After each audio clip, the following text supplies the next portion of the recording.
चलो। नमस्कार, वंदे मातरम। मैं हूं श्यामगिरी। आप देख रहे हैं हमारा चैनल मुद्दा भारत का। मुद्दा भारत का यानी मुद्दा आपका। मुद्दा है भारत रत्न का।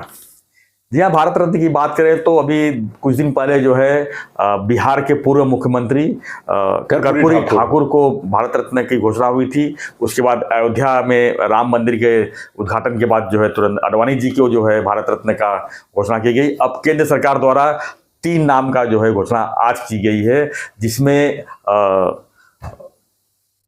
चौधरी चरण सिंह जो पूर्व प्रधानमंत्री हैं, और नरसिम्हा राव जी जो पूर्व प्रधानमंत्री हैं, और एम.एस. स्वामीनाथन जो कृषि वैज्ञानिक हैं।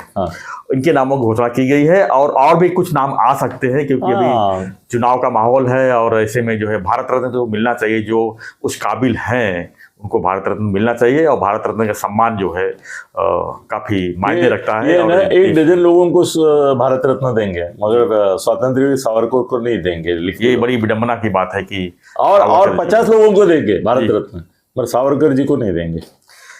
क्या लगता है सर, इसके पीछे क्या राजनीति हो सकती है कि सावरकर उनको परवड़ते नहीं है ना। सावरकर के जो विचार सर, वो असली हिंदुत्व वाले थे और वैज्ञानिक हिंदुत्व था उनका। तो अभी सेंटर में धार्मिक हिंदुत्व है। सरकार किसकी है सर? वो धार्मिक हिंदुत्ववाद की है, वैज्ञानिक हिंदुत्ववाद की नहीं है जी। सावरकर जी वैज्ञानिक हिंदुत्ववादी थे। वो बोलते थे गाय उपयुक्त पशु है, ये तो गोमाता माना के बैठे उसको, है कि नहीं? ये फर्क है। वो बोलते थे गाय एक उपयुक्त पशु है। अच्छा।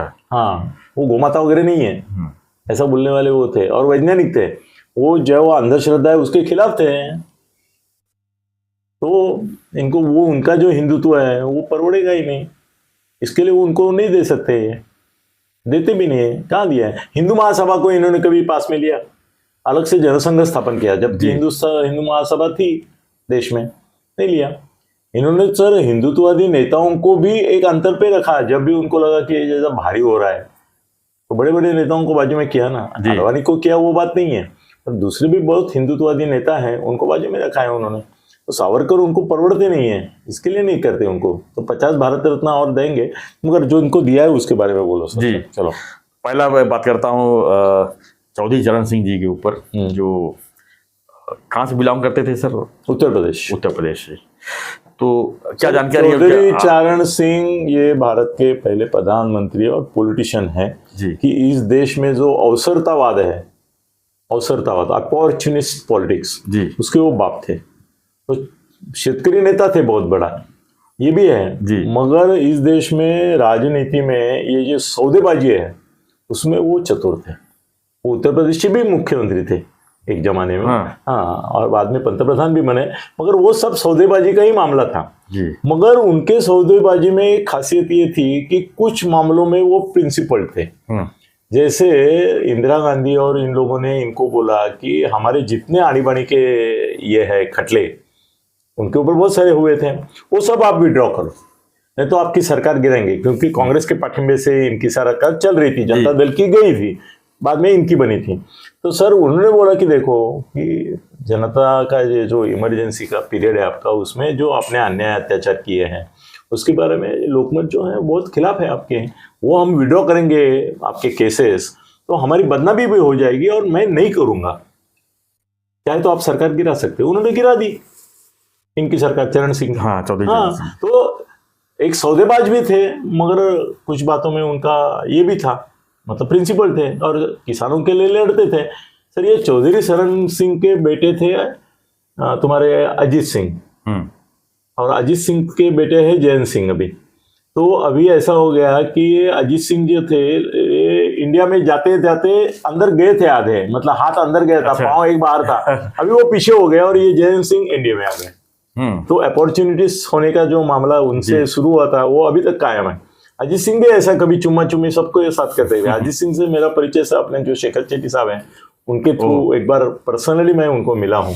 तो वो छोड़ो, बाकी इधर आओ। तो इनको तो देना चाहिए, क्योंकि वो जाट समाज और उत्तर प्रदेश का ये जो किसान है उसको खुश करने के लिए अच्छा मौका है करके उनको किया। अभी दूसरा नरसिम्हा राव जी, नरसिम्हा राव सर, नरसिम्हा राव को 90 के मेरे ख्याल से सर कैसे है ना कि राम मंदिर जो बना ना, बाबरी मस्जिद जो गिरी जी। ना, उसका 100% श्रेय नरसिंहराव जी को जाता है। बिल्कुल। अगर नरसिंहराव पंतप्रधान नहीं होते तो बाबरी मस्जिद नहीं जाती थी। सर नरसिंहराव इस दिन, जिनको मालूम था कि आज 6 दिसंबर को बाबरी मस्जिद गिरने वाली है, उस दिन वो सुबह 6 बजे पूजा के लिए बैठ गए। हाँ, वो वैसे पूजा पाठ वाले आध्यात्मिक आदमी थे, मगर 6 बजे पूजा में बैठ गए और बोले कि मेरे को, उनके आदमी को बोले कि मेरे को तब तक बुलाना नहीं बाहर जब तक बाबरी मस्जिद गिरने का संदेश नहीं आता है। उनको मालूम था गिराने वाले हैं, वो कट में वो भी शामिल थे जी। सर मैं कोट कर रहा हूं, गुरुदास कामत और शरद पवार, जब उनको पता चला कि बाबरी मस्जिद गिराने का काम चालू है, ये किसने बताया मुझे मालूम है? गुरुदास कामत ने खुद बताया। गुरुदास कामत ने मुझे बताया कि वो बोले 8 बजे मैं और शरद पवार उनके घर गए, उनको ये बोलने के लिए। सुबह हाँ, रात का कई समय नहीं, दिन में ही तोड़ा था। तो सुबह 8 बजे गए, बोले हमने उनको अंदर मैसेज भेजा कि बाबरी मस्जिद तोड़ी जा रही है और अगले 1 घंटे में तोड़ेंगे, तो सेंट्रल फोर्स उसको आज्ञा देके आप ये सब रुकवाइए। तो उन्होंने, वो आदमी बोला कि नहीं, उन्होंने बोला पूजा जब तक खत्म नहीं होती है मुझे डिस्टर्ब नहीं करना। सर 3 घंटे तक ये बैठे रहे। कौन? शरद पवार साहब खुद और गुरुदास कामत, ताकि बाबरी मस्जिद नहीं गिरे। और बाद में ऐसा हो गया कि जब बाबरी गिरने का ये आ गया पूरा, तो उनका जो मैसेंजर था जिसको बोल के रखा था, उसने अंदर जाकर बोला कि बाबरी गिर गई पूरी। तो बोले ठीक है। उन्होंने 5 मिनट में पूजा समाप्त की, बाहर आए, बोले क्या है? वो बोले बाबरी गिर भी गई। तो बोले ये तो नेशनल कैलेमिटी होगी, बहुत बुरा हुआ। तो अभी देखते एक सरकार को ही बर्खास्त कर देते वगैरह, क्या जो कल्याण सिंह था ना उधर वगैरह, मुख्यमंत्री वही थे कल्याण। हाँ, तो बाद में उन्होंने एक्शन, मगर वो संभाल के किया, उन्होंने किसी को तकलीफ नहीं दी ज्यादा, क्योंकि इनकी इच्छा थी। सर इसमें भी एक राज है, राज में राज कितने रहते हैं कि ये जो निजाम के रजाकार थे, निजाम का जो अपना हैदराबाद का संस्थान था, तो निजाम के रजाकारों ने जब हैदराबाद संस्थान विलीन नहीं हुआ था, तब जो महिलाओं के ऊपर अत्याचार किए, लोगों पर अत्याचार किए, सर इसमें ऐसा कहा जाता है, वो भी मुझे गुरुदास ने बताया कि रजाकार मुस्लिमों ने उस समय नरसिंहराव के फैमिली के किसी महिला मेंबर को ये किया था, तकलीफ दिया था बहुत, मतलब टॉर्चर और सब आप समझते हैं। तो वो खुन्नस नरसिंहराव जी के दिमाग में थी कि मुझे कभी न कभी जिंदगी में मरने से पहले इनको सबक सिखाना है, तो बाबरी गिरने दो। अगर वो उनके फैमिली में जो हादसा हुआ था, बहुत बुरा हादसा है, बोलना भी नहीं चाहिए उसके बारे में सर, वो बुरे हादसे का रिवेंज उनको लेना था करके बाबरी उन्होंने गिरा दी। नहीं तो ऐसे हिंदू मुस्लिम वगैरह के लिए नहीं गिरा देते थे, मगर उनके दिमाग में तब से सर 25-30 साल तक वो दिमाग में विष बना के रखे कि इनको एक दिन तो करना है और मौका मिलेगा तो इनको सबक सिखाना है, और करके बाबरी गिर गई।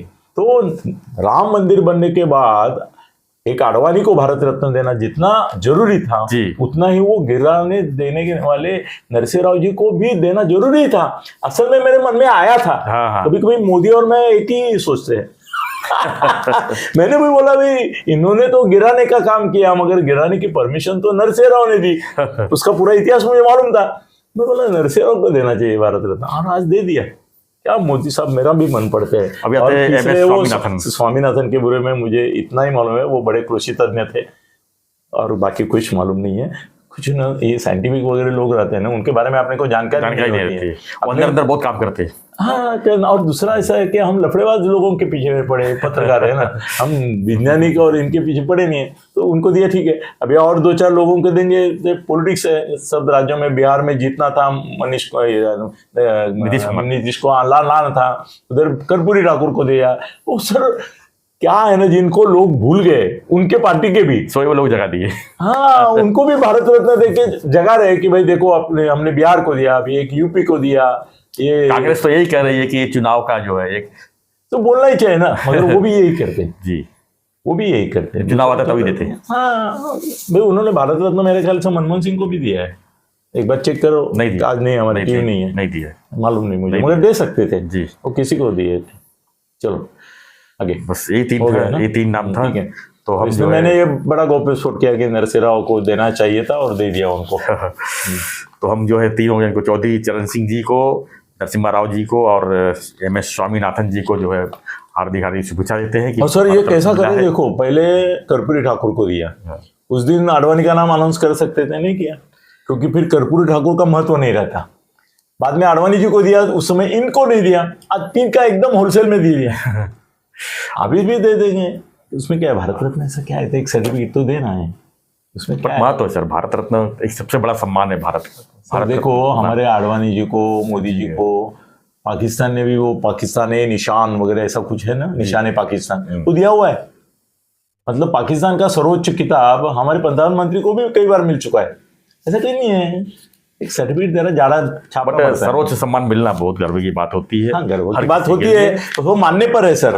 बाद में ये भारत रत्न को किस धूल में फेंक देते हैं वो भी नहीं सर, मालूम है। ऐसा मत देखो बोलिए। ना, आडवाणी को अभी मट्टी से तो उठा के लाए। आडवाणी का हाल क्या किया था उन्होंने, आडवाणी तो राम जन्मभूमि में जा भी नहीं पाए और बुलाया भी नहीं था, बाद में तो उनको बुला के अपमान में सम्मान किया है कि नहीं। तो एनीवे सभी को शुभेच्छा देते हुए हम वीडियो यहीं खत्म करते हैं, और ऐसी खबरों के लिए देखते रहिए हमारा चैनल मुद्दा भारत का। धन्यवाद। जय हिंद, जय महाराज, जय श्री राम।